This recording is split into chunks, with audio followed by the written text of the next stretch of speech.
محلے کے اندر فتنہ ہو تو پھر ہم ٹھیک ہیں، تندرست ہیں، دوست احباب کے پاس جانا ہو، رشتہ داروں سے ملنے کے لیے جانا ہو، بازار کے اندر جانا ہو تو ہماری ساری تکلیفیں دور ہیں، لیکن محلے کے اندر مسجد ہو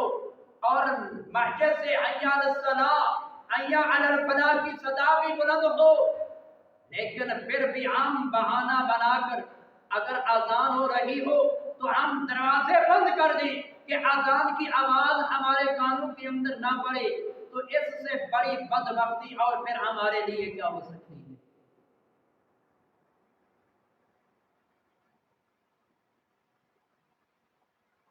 تو جو اللہ کے ذکر سے منہ موڑتے ہیں، یعنی رب کا کہا نہیں مانتے، اللہ کی اطاعت و فرما برداری نہیں کرتے، رب العالمین کی اطاعت و فرما برداری سے روگردانی کرتے ہیں، منہ موڑتے ہیں، تو ان کے متعلق رب ذوالجلال نے اپنی لارے کتاب و قرآن مجید و فرقان حمید کے اندر ارشاد فرمایا وَمَنْ أَعْرَضَ عَنْ ذِكْرِي فَإِنَّ لَهُ مَعِيشَةً ضَنْكًا۔ رب کریم نے ارشاد فرمایا تو جو بھی میرے ذکر سے منہ موڑے گا، یعنی جو بھی میرا کہا نہیں مانے گا، جو بھی میری اطاعت و فرما برداری نہیں کرے گا، تو رب ذوالجلال نے فرمایا کہ پھر کیا ہوگا کہ اس دنیا کے اندر اس کی سزا کیا ہے؟ تو فرمایا کہ فَإِنَّ لَهُ مَعِيشَةً ضَنْكًا، کہ رب العالمین نے فرمایا کہ پھر میں اس کی زندگی تنگ کر دوں گا۔ تو آج دیکھو کہ جنہوں نے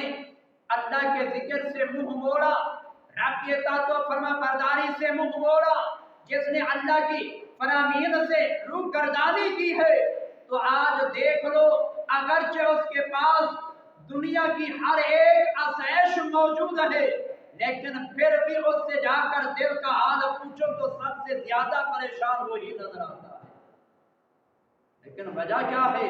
وجہ یہی ہے کہ جو رب نے فرمایا کہ جو میرے ذکر سے منہ موڑے گا، جو میری اطاعت و فرما برداری سے روگردانی کرے گا، تو پھر کیا ہوگا کہ میں اس کا جینا حرام کر دوں گا، یا اس کی زندگی کی مشکلات کے اندر میں اضافہ کر دوں گا۔ تو آج دیکھ لو کہ ہر ایک بندہ ہمیں پریشان نظر آتا ہے، لیکن جہاں پریشانی کا حل ہے ادھر جانے کو جی ہی نہیں چاہتا۔ ہم دلوں کا سکون، دلوں کا چین، زندگی کا سکون دوست احباب کی کچہری کے اندر بیٹھ کر ایک دوسرے کی غیبت کر کے حاصل کرنا چاہتے ہیں، لیکن اس سے ہمیں سکون میسر نہیں آتا، بلکہ الٹا ہماری پریشانیوں کے اندر اضافہ ہوتا ہے۔ تو آج دیکھ لو کہ بازاروں کا رخ کر کے یا آج کے اس جدید دور کے اندر موبائل کا سہارا لے کر ہم اپنی پریشانیوں کو حل کرنے کی کوشش کرتے ہیں، جائز ناجائز چیزیں موبائل پہ دیکھ کر اپنے دل کو سکون دینے کی کوشش کرتے ہیں، لیکن پھر بھی ہماری پریشانیوں کے اندر اضافہ ہوتا ہے، ہماری پریشانیاں حل نہیں ہوتی۔ لیکن جہاں پریشانی حل ہونا ہوتی ہے اس طرف شیطان ہمیں جانے ہی نہیں دیتا۔ اور یہ تو دنیا کے اندر یہ سزا ملتی ہے کہ جو اللہ کے ذکر سے منہ موڑتے ہیں کہ رب العالمین ان سے ان کی زندگی کا سکون چھین لیتا ہے۔ اور وہ دیکھو کہ جن بچوں کی خاطر ہم نے دن رات ایک کر کے حلال و حرام کی تمیز کیے بغیر مال اکٹھا کیا، تو جب ہمارا بڑھاپا آیا، ہمارے وہی چھوٹے بچے جوان ہو گئے، تو آج جس امید پہ ہم نے ان کی پرورش کی،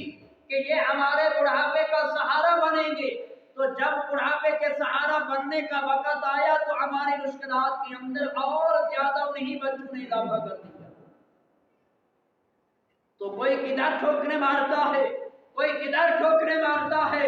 وجہ کیا ہے؟ وجہ یہی ہے کہ رب العالمین کا یہ فرمان کہ اگر تم میرے ذکر سے منہ موڑو گے تو رب نے فرمایا کہ میں تمہاری زندگی مشکلات کے اندر بدل کر رکھ دوں گا۔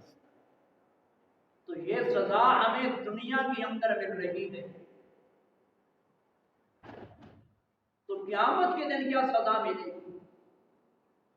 اس کے متعلق بھی رب نے قرآن کے اندر یہ بات ارشاد فرمائی، وَنَحْشُرُهُ يَوْمَ الْقِيَامَةِ أَعْمَىٰ۔ پروردگار نے ارشاد فرمایا کہ جو بندہ اپنی دنیاوی زندگی میرے ذکر سے منہ موڑ کر گزارے گا،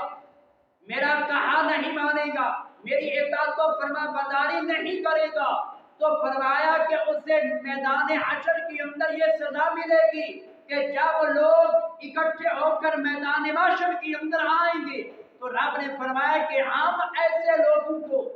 کہ جنہوں نے دنیاوی زندگی میری نافرمانی کے اندر گزاری، تو فرمایا کہ انہیں نبینا اٹھا کر میدان محشر کے اندر لاؤں گا، یعنی لوگوں کے سامنے جب ان کی آنکھیں نہیں ہوں گی، وہ نبینا ہوں گے، ان کے پاس دیکھنے کی قوت اور طاقت نہیں ہوگی، تو سارے لوگ میدان محشر کے اندر اکٹھے ہو جانے والے یہ پہچان لیں گے کہ جن کو آج کچھ نظر نہیں آ رہا، یہ وہ لوگ ہیں کہ جنہوں نے دنیاوی زندگی رب کی نافرمانی کے اندر گزاری تھی۔ یعنی میدان حشر کے اندر رب العالمین اپنے ذکر سے منہ موڑنے والے لوگوں کو عبرت کا نشان بنائے گا، چاہے وہ مرد ہو، چاہے وہ عورت ہو، چاہے وہ نوجوان ہو، چاہے وہ بوڑھا ہو، جس نے بھی شعور حاصل کر جانے کے بعد بلوغت کا وقت جب سے شروع ہوا تب سے لے کر آخری دم تک جس بندے نے بھی اللہ اور اللہ کے رسول کی نافرمانی کے اندر اپنی زندگی کو گزار دیا، اللہ کی اطاعت و فرما برداری نہ کی، تو اس کے لیے یہ سزا ہوگی کہ دنیاوی زندگی کے اندر رب العالمین مشکلات کھڑی کر دے گا، اور جب میدان محشر کے اندر جمع ہونے کا وقت آئے گا تو رب العالمین ایسے لوگوں کو نبینا کر کے اٹھائے گا۔